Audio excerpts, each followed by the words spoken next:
When you feel overwhelmed, it's like everything is out of your control. You feel like your clients, your customers, or bosses aren't happy with your work, and that the possibility of you being fired or being let go is on the table. You can just feel that tightness in your chest and that squeezing in your gut. I hear you and I completely understand where you're coming from. And it's such a tough spot to be in, especially for those of us who are baby adults, those who are in their 20s or even early 30s, because we've only really known the real world outside of school for maybe 3 years, 5 years, or 8 years at most, and that makes us baby adults.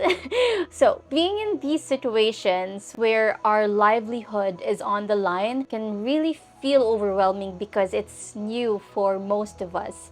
Before, when we failed, it was just failing an exam or failing a course at worst, but now our livelihood is at stake.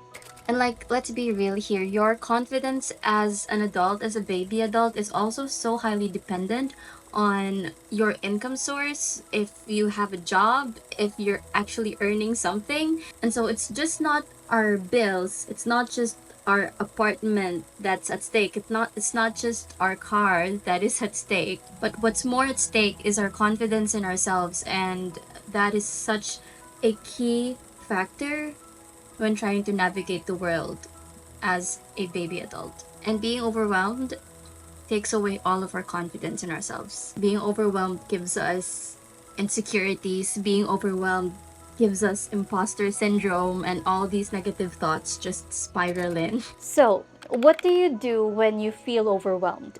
First off, it's perfectly okay to breathe. It's okay to shut yourself in for an hour to recuperate, catch your breath, take a nap, or even just sleep, because I truly, truly believe that a person functions best when they're not under damning pressure. Pressure is normal, okay? But damning, or I say damaging pressure, it affects your productivity in so many levels. And without your productivity, it's really hard to work properly. So I want you to breathe, take a break if you have to, and reserve a time just for yourself. So I'm an introvert, and what I do when I want to get rid of the overwhelming feeling and actually just focus on myself, on being okay. Oh, by the way, just a side note, I didn't know I was an introvert until recently, so this is also something new to me. But I found that I recharge the best when I'm alone, just with my Kindle, reading a book here in my own room, just in my bed, being alone, and maybe talking to the phone with special people if I have to, just to like get things off of my chest. But most of the times, my idea of recharging is just being with myself, taking that space to breathe, being alone, and even sleeping. Sleeping for me is such a big such a big recharge source. Whatever you like to do to recharge, go ahead and schedule that time in for yourself. Give yourself an hour, 2 hours, 3 hours, or even 4 hours, or even the whole night, just trying to calm yourself down.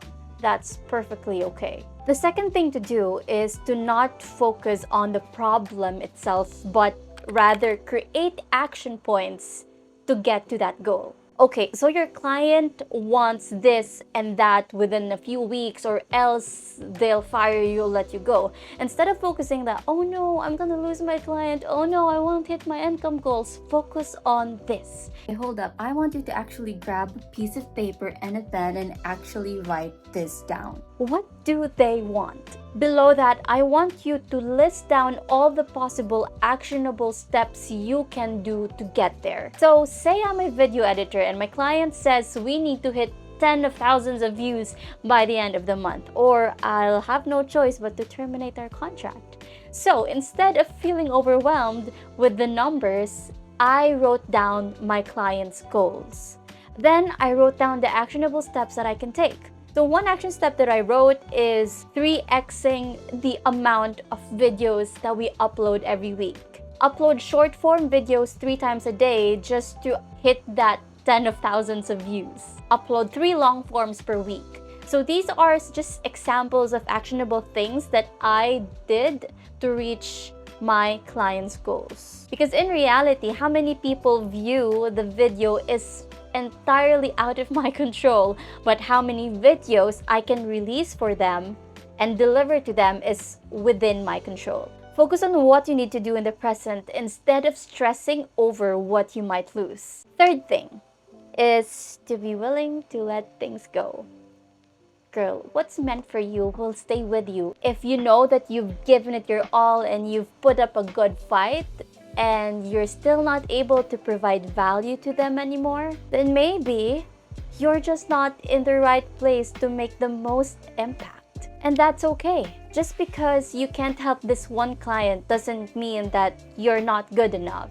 So I want you to look back on the results you've delivered for others. You've helped one client achieve this, another client with that.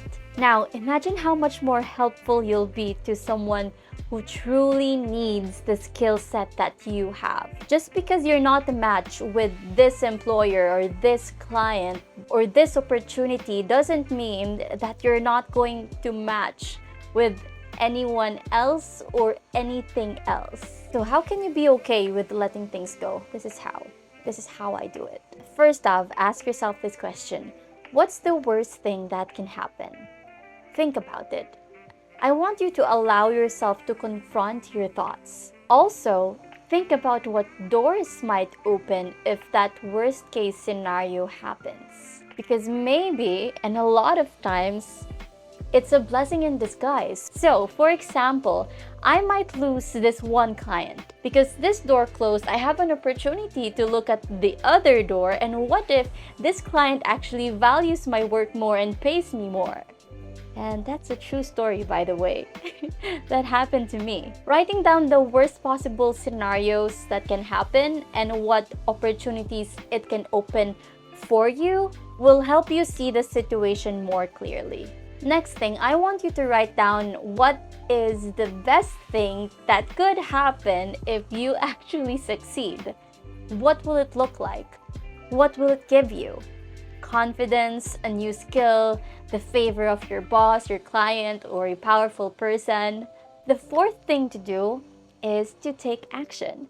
So now that you've cleared your mind fully and fully understood that situation, I want you to now take the action steps you wrote down in step 2. Listen, I know it's hard. If you've made it through this whole video, you're probably going through exactly what I've been through. But here's the thing. Feeling overwhelmed is completely normal.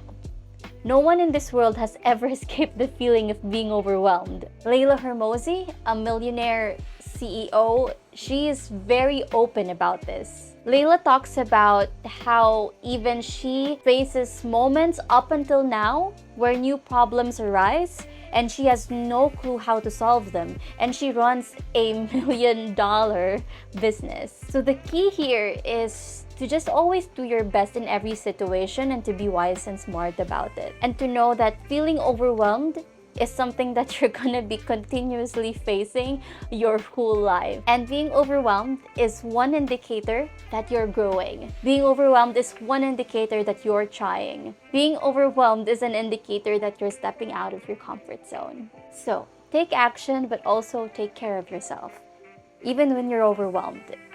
And most importantly, believe in yourself, because you need it now more than ever. And I believe in you. So go ahead and take action, and I'll see you in the next video. Bye!